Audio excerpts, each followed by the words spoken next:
तो नमस्कार दोस्तों, एक बार आपका फिर से स्वागत है एलआईसी विद निखिल में।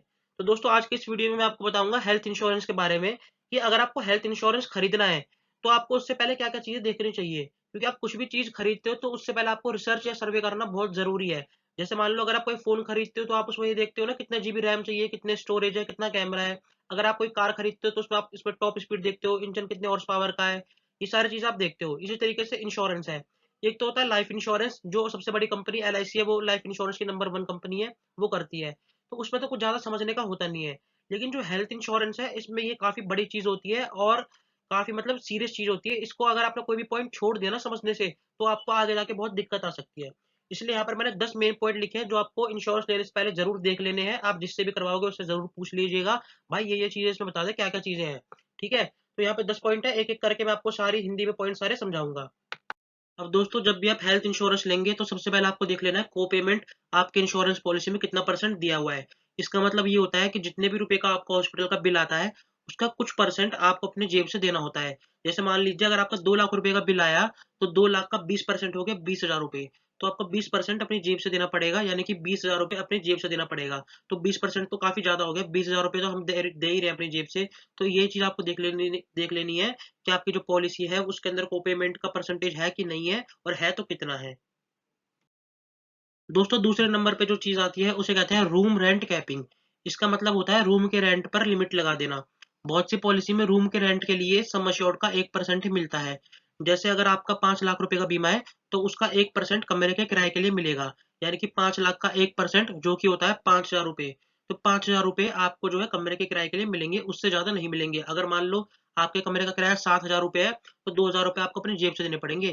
कंपनी आपको 1 दिन के लिए 5,000 रुपए देगी। अगर मान लो आप 5 दिन एडमिट रहते हो, तो 5 दिन 5-5 हज़ार रुपए आपको यानी कि देगी कंपनी, हॉस्पिटल को देगी, आपको नहीं देगी। हॉस्पिटल को जो देगी 25,000 रुपए हो गए 5 दिन के, इस तरीके से, ठीक है? इसलिए आपको अपने आस-पास के जो भी हॉस्पिटल है 3-4 उसमें एक बार पता कर लेना है कि नॉर्मल वार्ड में कितना किराया है रोज़ का और प्राइवेट रूम है तो उसका कितना किराया है, क्योंकि कई बार क्या होता है नॉर्मल वार्ड जो है वो अवेलेबल नहीं होते, फुल हो जाते हैं।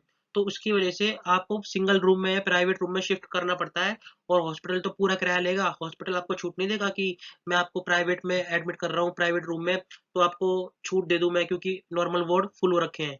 हॉस्पिटल आपसे पूरे पैसे लेगा। अगर 8,000 रुपए का प्राइवेट रूम है 1 दिन का, तो वो आपसे 8,000 ही लेगा। तो 3,000 आपको अपनी जेब से देने पड़ेंगे। अगर 5,000 रुपए तक की लिमिट है, तो आपको ये चीज़ जो है बीमा लेने से पहले चेक करवा लेनी है, आपके इसमें पॉलिसी में ये लिमिट है कि नहीं है और है तो कितनी है। और कोई-कोई कंपनी क्या करती है, इसमें रूम रेंट की कोई कैपिंग नहीं रखती। मतलब वो कोई लिमिट नहीं लगा के रखती, वो कहती है जितने मर्ज़ी का रूम लो आप, 10,000 रुपए का लो आप, 15,000 रुपए का लो रोज़ का। ठीक है? वो कोई रूम ले रेंट की जो है लिमिट नहीं लगाती। आप एक बार एजेंट से पता कर लीजिए, क्योंकि कई सारी पॉलिसी होती है जिसमें रूम रेंट की कैपिंग नहीं होती। जैसे कि मैक्स बूपा का रीअश्योर प्लान है, उसमें भी शायद से रूम रेंट की कैपिंग नहीं होती। उसके बाद है आईसीयू चार्ज और डॉक्टर की फीस। आपको पॉलिसी में ये ज़रूर चेक कर लेना है कि उसमें आईसीयू चार्ज, डॉक्टर की फीस इंक्लूड है कि नहीं। क्योंकि अभी मेरे एक रिलेटिव एडमिट हुए थे हॉस्पिटल में, तो उनका आईसीयू चार्ज के लिए कंपनी ने मना कर दिया। जबकि पहले जब वो एडमिट हुए थे, तो पहले तो उन्हें आईसीयू चार्ज मिल गया था, लेकिन इस बार मना कर दिया। तो कंपनी जो है बेफालतू में पंगे लेती है, तो आपको ये चीज़ पहले शुरू में ही देख लेनी है, एक बार अच्छे से पढ़ लेने हैं डॉक्यूमेंट्स को, ठीक है? और एजेंट से पता कर लेना है कि भाई ये देखो इसमें आईसीयू चार्ज है कि नहीं है।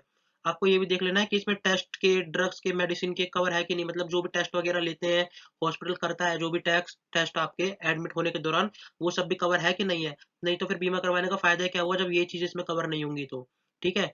और दोस्तों आजकल एक नई चीज़ और चली है, कोरोना के बाद से ज़्यादातर चली है चीज़, जिसे हम कहते हैं कंज़्यूमेबल। कंज़्यूमेबल का मतलब होता है वो आइटम जो कि मतलब जल्दी से कंज़्यूम हो जाते हैं, जैसे कि पीपीई किट हो गया, सैनिटाइज़र हो गया या हैंड ग्लव्स हो गया। ये हमारे लिए नहीं होते, डॉक्टर के लिए होते हैं। डॉक्टर जब हमारा इलाज करता है या ऑपरेशन करता है, तो पीपी किट पहन के करता है, हाथ में ग्लव्स पहन के करता है, सैनिटाइज़र का यूज़ करता है, तो उसका खर्चा हमें देना पड़ता है कई बार बाहर से, अलग से। अगर ये वाला बेनिफिट हमारी पॉलिसी में होगा, तो हमें एक्स्ट्रा पैसे देने की ज़रूरत नहीं है। आप इसको ऐड करवाओगे तो फ़ायदा रहेगा, क्योंकि 1 डेढ़ हज़ार रुपए आपका प्रीमियम जो है बढ़ता है इसको ऐड करवाने से, लेकिन आपके 3-4 हज़ार रुपए बच जाते हैं। कई बार 3-4 हज़ार लगते हैं, कई बार 2-4 हज़ार लगते हैं। तो इसलिए उन पैसों से बचने के लिए आपको ये वाला बेनिफिट, जिसे हम कंज्यूमेबल कहते हैं, ये ऐड अपनी पॉलिसी में ज़रूर से करवा लेना है। उसके बाद है फोर्थ जो है सब लिमिट्स इन स्पेसिफिक डिजीज। इसका मतलब है कंपनीज कुछ बीमारी और इलाज पर लिमिट लगा के रखती है कि जैसे बिल्कुल रूम रेंट की तरह होता है। रूम रेंट में जैसे लिमिट लगा के रखती है ना कंपनी, उसी तरीके से कुछ बीमारियों पर भी लिमिट लगा के रखती है। वो कहती है कि हम आपको उस बीमारी में पूरा पैसा नहीं देंगे, थोड़ा पैसा देंगे। अगर आपको कोई बड़ी बीमारी है जैसे कैंसर, तो उसमें कंपनी कहती है कि इसमें आपको पूरा पैसा नहीं दे पाएंगे, इसमें कुछ कंपनीज पैसे कम देती है। जैसे डिलीवरी है, अगर मान लो बच्चे की डिलीवरी है, तो उसमें कंपनी क्या कहती है कुछ कुछ कि 30,000 रुपये देंगे हम भाई डिलीवरी पे। अगर आपके 50,000 लग रहे हैं तो 50 नहीं मिलेंगे, 30 ही लगेंगे, चाहे आपके 50 ही क्यों ना लगे हो। ठीक है, तो ये चीज आपको चेक करनी है। उसके बाद आपको ये चेक कर लेना वेटिंग पीरियड। वेटिंग पीरियड का मतलब होता है कि वेट करने का पीरियड कितना है। अब वेटिंग पीरियड का सिंपल मतलब है कि कंपनी आपको बताती है कि इस बीमारी का इलाज आप अभी नहीं बल्कि कुछ महीने या कुछ साल बाद ही करवा सकते हैं। अगर कोई बीमारी पहले से है तो उसमें 2-2 साल तक का भी वेटिंग पीरियड दिया जाता है। उन बीमारियों को हम प्री एग्जिस्टिंग डिजीज बोलते हैं, यानी कि जो बीमारी हमारे पहले से है उन्हें हम प्री एग्जिस्टिंग डिजीज बोलते हैं। इसमें ज्यादातर बड़ी बीमारियां होती है, जैसे दिल में छेद या हार्ट ब्लॉकेज, हार्ट की जो नस होती है ब्लॉक हो जाती है ना, जिसे हार्ट स्ट्रोक भी कहते हैं, या थायराइड। कुछ बीमारी इसका इलाज जो है कुछ सालों बाद किया जाता है, उसमें पहले दिन से या कुछ महीने बाद से इंक्लूड नहीं होता। लेकिन नॉर्मल बीमारी है तो 1 महीने बाद ही कवर हो जाती है। जैसे मान लो अगर किसी को इंश्योरेंस लेने के 1 महीने बाद पथरी हो गई, या पीलिया हो गया, या कुछ और बीमारी हो गई, तो उसका आप 1 महीने बाद आराम से इलाज करवा सकते हैं। ठीक है, हर कंपनी में अलग अलग बीमारी के लिए अलग अलग टाइम होता है, इसलिए आप अपने एजेंट से सारी बातें पहले पूछ ले। अगर बात करें एक्सीडेंट की, तो उसका कवर तो कंपनी पहले दिन से ही चालू कर देती है। जैसे मान लो अगर मैं आज इंश्योरेंस लेता हूँ और कल मेरा एक्सीडेंट हो जाता है, तो मेरा ये आज ही एक्सीडेंट हो जाता है, ठीक है, बीमा होने के बाद कह रहा हूँ मैं, तो कंपनी मेरे को एक्सीडेंट में जो भी खर्चा हुआ है इलाज में, वो पूरा पैसा कंपनी हॉस्पिटल को देगी। जो इंश्योरेंस कंपनी है वो हॉस्पिटल को देगी। उसके बाद है प्री एंड पोस्ट हॉस्पिटलाइजेशन। इस बेनिफिट पर जब आप हॉस्पिटल में एडमिट होते हैं, तो उससे 60 दिन पहले के खर्चे और 90 दिन बाद तक के खर्चे इसमें कवर किए जाते हैं। जैसे मान लीजिए आप आज एडमिट हुए और 4 दिन बाद आपको छुट्टी मिल गई, तो आज से पहले जो भी आपने इलाज करवाया है सेम बीमारी के लिए सेम हॉस्पिटल से जिसमें आप एडमिट हुए थे, तो उसमें आपकी ओपीडी लगी होगी, डॉक्टर की फीस जो होती है, डॉक्टर ने पहले कुछ दवाइयां भी दी होंगी कि भाई दवाई लेके देख लो, अगर दवाई से सही हो जाता है तो ठीक है, नहीं तो फिर एडमिट करते हैं। तो वो सारे जो खर्चे हुए पहले 60 दिन पहले तक के वो, और इलाज होने के यानी कि एडमिट होने के बाद के 90 दिन बाद तक के खर्चे आपको इसमें मिलते हैं। ठीक है, जैसे कि हम सबको पता है कि हॉस्पिटल में डिस्चार्ज होने के बाद हमारी दवाइयाँ चलती रहती है, और कभी कभी डॉक्टर भी हमें चेकअप के लिए बुलाते रहते हैं, जिसमें फीस भी लगती है। ये जो 60 दिन और 90 दिन का टाइम है, ये हर पॉलिसी में अलग अलग भी हो सकता है, किसी में ज्यादा भी हो सकता है, किसी में कम भी हो सकता है। मान लो किसी में 90 दिन दे दिया हो, है ना, और किसी में 60 दिन दे दें, तो ये कम ज्यादा भी हो सकते हैं। आपको इतना लालच नहीं करना इस चीज का कि भाई 60 दिन है 90 दिन है। आपको ये देखना है कि आपकी पॉलिसी में जो अब मैं सारे पॉइंट्स बता रहा हूँ वो चीज है कि नहीं, क्योंकि कंपनी क्या करती है एक चीज ज्यादा दे देती है जिसमें कंपनी को फायदा हो रहा होता है, और एक चीज कम दे देती है, और वो चीज हम देख नहीं पाते, या एजेंट हमें वो चीज बता नहीं पाते, वो छुपा लेते हैं। ठीक है, वो बताते इस तरीके से है कि हम वो चीज ध्यान ही नहीं रख पाते, अरे ये चीज तो हमें देखनी थी, क्योंकि भाई कंपनी का भी मेन मकसद कमाना ही है।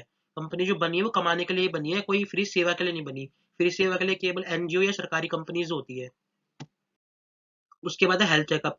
पॉलिसी लेते समय आपको हेल्थ चेकअप की लिमिट के बारे में भी पता कर लेना है। इसका मतलब है कि आप साल में एक बार अपना नॉर्मल हेल्थ चेकअप करवा सकते हैं, लेकिन इसमें भी लिमिट होती है। जैसे कंपनी केवल आपको हेल्थ चेकअप के लिए आपके सम एश्योर्ड का 1% ही देती है। जैसे अगर आपने 5 लाख का बीमा लिया, यानी कि इंश्योरेंस आपने 5 लाख का लिया, तो उसका 1% मिलेगा आपको, जो कि होता है 5,000 रुपये। 5 लाख का 1% होता है 5,000 रुपये। ये आपको नॉर्मल हेल्थ चेकअप के लिए मिलेगा। ठीक है, ये 5,000 भी एक जने के लिए नहीं है। ऐसा नहीं है कि आपने 4 जनों का बीमा करवा रखा है तो चारों के लिए 5-5 हजार रुपए मिलेंगे, या 3 जनों का बीमा करवा रखा है तो तीनों के लिए 5-5 हजार रुपए मिलेंगे, जो कि हो गए 15,000। तीनों का मिला के 5,000 रुपये आपको मिलेंगे। ठीक है, तो ये बात आप एक बार एजेंट से जरूर पूछिएगा कि भाई तीनों का मिला के है, एक एक करके है, और है तो कितना है। कुछ पॉलिसी में ऐसा होता है कि अगर हमने किसी साल क्लेम नहीं लिया तो हम हेल्थ चेकअप करवा सकते हैं। मतलब क्या होता है कि अगर मान लो इस साल हमने क्लेम ले लिया, तो कंपनी कहती है भाई तुमने मतलब इस साल एडमिट हुए हो, तुमने हमारा खर्चा करवा दिया इस साल, तुम इस साल फ्री हेल्थ चेकअप नहीं करवा सकते। और कुछ कुछ पॉलिसी में होता है कि करवा सकते हैं। ठीक है, हम ऐसे फैमिली प्लान को फैमिली फ्लोटर प्लान बोलते हैं, यानी कि ऐसा प्लान जिसमें हमारी फैमिली इंक्लूड होती है, यानी कि हमारी वाइफ हमारे बच्चे, इसे हम फैमिली फ्लोटर प्लान बोलते हैं। दो ही प्लान होते हैं, एक इंडिविजुअल प्लान होता है, इंडिविजुअल का मतलब अकेले का। अगर मैं अपने अकेले के लिए प्लान लेता हूँ तो मैं उसे कहूंगा इंडिविजुअल प्लान, और अगर मैं अपनी वाइफ और अपने बच्चों के साथ का प्लान लेता हूँ तो उसे हम कहते हैं फैमिली फ्लोटर प्लान, जो कि हर कंपनी आपको देती है। और कंपनी तीन चार ही तो कंपनी है, मैक्स बूपा हो गई, ओरिएंटल हो गई, हेल्थ रैली गियर हो गई जिसका नाम अब केयर हेल्थ हो चुका है, स्टार हेल्थ हो गई। तो ये तीन चार कंपनी जो कि हेल्थ इंश्योरेंस की नंबर 1 कंपनी है। उसके बाद है डे केयर ट्रीटमेंट। इसका मतलब होता है वो ऑपरेशंस या वो इलाज जिनमें टेक्नोलॉजी की वजह से कम टाइम लगता है, और पेशेंट को 24 घंटे से पहले हॉस्पिटल मतलब 24 घंटे तक हॉस्पिटल में रहने की जरूरत नहीं है, उससे पहले उसे छुट्टी मिल जाती है। आप ऐसे ट्रीटमेंट की लिस्ट पॉलिसी में देख सकते हैं कि ऐसे कौन कौन से ट्रीटमेंट है जिसमें एक दिन भी एडमिट नहीं रहना होता और उसका क्लेम मिलता है कि नहीं, क्योंकि जरूरी नहीं सारे शॉर्ट ट्रीटमेंट इसमें कवर हो, क्योंकि जरूरी नहीं है कि जो आपके छोटे ट्रीटमेंट होते हैं यानी कि शॉर्ट ट्रीटमेंट।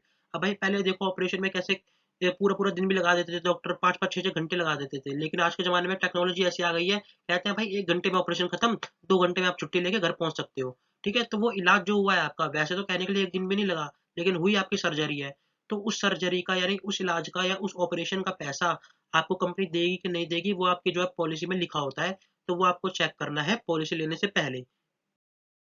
उसका इसके बाद है ऑटोमेटिक रिस्टोरेशन। इसका मतलब है अगर आपने 5 लाख का बीमा लिया और आपके इलाज में पूरे 5 लाख रुपए खर्च हो गए, तो अब आपके पास कुछ नहीं बचा। 5 लाख का बीमा लिया था इस साल मान लो, और इसी साल में बीमार हो गया, मेरे पूरे 5 लाख रुपए बच गए, तो भाई अब मेरे को दोबारा एडमिट होना है तो मेरे पास कुछ बचा थोड़ी ना। अब मेरे को अपने पास से तो पैसे देने पड़ेंगे, क्योंकि 5 लाख की लिमिट तो मैंने खत्म कर दी, है ना। तो ऐसे में कंपनी आपका इंश्योरेंस रिस्टोर कर देती है। मतलब अब आप फिर से उसी साल एडमिट होकर, मान लो उसी साल आपको दोबारा एडमिट होना पड़ा और आपने 5 लाख की लिमिट खत्म कर दी, तो उसी साल 5 लाख रुपए तक का इलाज आप करवा सकते हैं, यानी कि जितने रुपए का आप बीमा लेते हैं उतने ही रुपए का आप दोबारा इलाज करवा सकते हैं। अगर मैं 10 लाख रुपए का बीमा लेता हूँ और 10 लाख रुपए मैंने खर्च कर दिए, और मान लो 2 महीने बाद मेरे को दोबारा एडमिट होना पड़ा और डॉक्टर कहते हैं भाई अब 7 लाख रुपए और चाहिए, तो कंपनी दोबारा 10 लाख रुपए तक मेरे को देगी। अगर मेरे को 7 लाख रुपए इलाज की जरूरत है तो 7 लाख की कंपनी मेरे को देगी इलाज के लिए। ठीक है, और ये बेनिफिट जो है आजकल ही चालू करा है कंपनियों ने, पहले ये वाला बेनिफिट कोई कंपनी नहीं देती थी, लेकिन कंपटीशन की वजह से सब कंपनीज ने इस वाले बेनिफिट को अपनी पॉलिसी में ऐड करवा दिया है, जिसकी वजह से प्रीमियम केवल 2-3 हज़ार रुपए ही बढ़ता है अगर आप इस वाले बेनिफिट को लेते हो। ऐसा भी नहीं है कि सारी पॉलिसी में ये वाला बेनिफिट है, किसी किसी में होता है, किसी किसी में नहीं होता, लेकिन अगर आप लोगे तो आपको मिल जाएगा आराम से। ठीक है, इससे बस 2-3 हज़ार रुपए आपका प्रीमियम बढ़ेगा, लेकिन आपका लाखों रुपए का फायदा होगा। तो इस वाले बेनिफिट को आप जरूर ऐड करवाना, क्योंकि जहां लाखों का फायदा हो रहा हो वहां पे 2-3 हज़ार रुपए नहीं देखे जाते। दूसरी बात, 5 लाख खर्च करने के बाद आपको तीसरी बार 5 लाख नहीं मिलेंगे। जैसे मान लो अगर आपने दूसरी बार 5 लाख रुपए खर्च कर लिए, एक बार खर्च कर लिए थे, 2 महीने बाद फिर एडमिट हुए, तो दोबारा हो गए 5 लाख खर्च, टोटल कंपनी ने आपको 10 लाख दे दिए, 5 लाख की जगह आपको कंपनी ने 10 लाख दे दिए। ये कह दिया कि 5 लाख तो आपने खर्च कर लिए, मैं आपको 5 लाख और दे रही हूँ। ठीक है, अब आप तीसरी बार एडमिट हो गए, अब आप तो ये सोचोगे भाई तीसरी बार भी कंपनी 5 लाख दे दे एक ही साल के अंदर अंदर, एक साल में आपको 2 बार तो दे दिए 5-5 लाख, तीसरी बार थोड़ा ना देगी कंपनी, तो वो तो आपको खुद ही देने पड़ेंगे। ठीक है, अगर ऐसा कंपनी करने लगे तो कंपनी भाई लूट जाएगी। तो आपको इसमें एक बात और देखनी है कि जिस साल आप डबल क्लेम ले लेते हैं, तो क्या उसके अगले साल आपको डबल क्लेम मिलेगा या नहीं। जैसे मान लो इस साल मैंने डबल क्लेम ले लिया, 2 बार क्लेम ले लिया 5-5 लाख का, तो अगले साल तो मेरे को 5 लाख का तो मिलना ही मिलना है, क्योंकि अगले साल रिन्यू हो जाएगा, तो 5 लाख रुपए का बीमा हो रखा है तो वो तो मिलना ही मिलना है। लेकिन दोबारा अगर 5 लाख रुपए की जरूरत पड़ गई अगले साल, मेरे को क्या दोबारा 5 लाख मिलेंगे मेरे को, यानी कि 10 लाख मिलेंगे कि नहीं, या वो 5 ही लाख रहेंगे, तो वो पता करना है। और फिर दोबारा अगर मान लो मेरे को 10 लाख इसका इस्तेमाल करना है, तो वो कौन से साल में मिलेंगे, क्योंकि दूसरे साल तो मिलने वाले नहीं है, क्योंकि पहले साल तो मैंने इस्तेमाल कर लिए, दूसरे साल 5 लाख ही मिलेंगे, तो क्या तीसरे साल मेरे को 10 लाख रुपए मिलेंगे, 5 + 5 लाख, ये चीज आपको चेक कर लेनी है। उसके बाद 10वें नंबर पे पॉलिसी रिन्यूअल। कई बार देखा जाता है कि 60 साल का होने के बाद कंपनी इंश्योरेंस को रिन्यू करने से मना कर देती है, क्योंकि ज्यादातर बीमारी जो होती है बुढ़ापे में ही होती है, और कंपनी कहती है भाई अब तो तुम बूढ़े हो गए, 60 साल से ऊपर के हो गए, तुम्हें तो रोज बीमारियां होती है, अब हम कंपनी, तो हमारी कंपनी क्या करती है, 60 साल से ऊपर के लोगों का बीमा रिन्यू नहीं करती। तो आपको ऐसा बीमा लेना है जिसमें लाइफ टाइम रिन्यूअल हो। ऐसा नहीं है कि 60 साल के बाद रिन्यू होना बंद हो जाए, क्योंकि ज्यादा जरूरत तो उसी टाइम होती है इलाज की। उसके बाद एक रिक्वेस्ट आपसे ये है, मतलब ये एक रिक्वेस्ट समझ लो, आप कुछ भी कह लो, कि आपने अगर बीमा नहीं करवाया है, इंश्योरेंस नहीं करवाया है, तो आप ज़रूर करवाएँ, अपना भी करवाएँ, अपनी फैमिली का भी करवाएँ। मैं ये नहीं कह रहा कि मेरे से करवाएँ या इसी कंपनी का करवाएँ, मैक्स बूपा का या स्टार हेल्थ का, कहीं से भी करवाएँ, किसी भी कंपनी का करवाएँ, करवाएँ ज़रूर, क्योंकि आजकल जो बीमा है, वो प्रीमियम जो है उसका आप किस्तों में भी दे सकते हो, 3-3 महीने में दे सकते हो, 4 बार साल के अंदर, 6-6 महीने में दे सकते हो, 2 बार साल में, या पूरे साल का एक साथ भी दे सकते हो। ठीक है? तो अगर आप हेल्थ इंश्योर करवाओगे तो आपके लिए फ़ायदा है। उसके बाद अगर हेल्थ इंश्योरेंस करवाने में दिक्कत आ रही है पैसे की वजह से, तो आप LIC तो जरूर करवा ले, LIC life insurance corporation of India.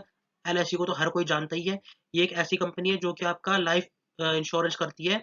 ये आपका ये वाला इंश्योरेंस नहीं करती, हेल्थ वाला जो मैंने आपको समझाया है, ये आपका लाइफ इंश्योरेंस करती है। ठीक है, इसमें क्या होता है, आपको कुछ सालों तक पैसे देने होते हैं, और कुछ सालों बाद वो पैसा आपको बहुत डबल से भी ज्यादा मिलते हैं।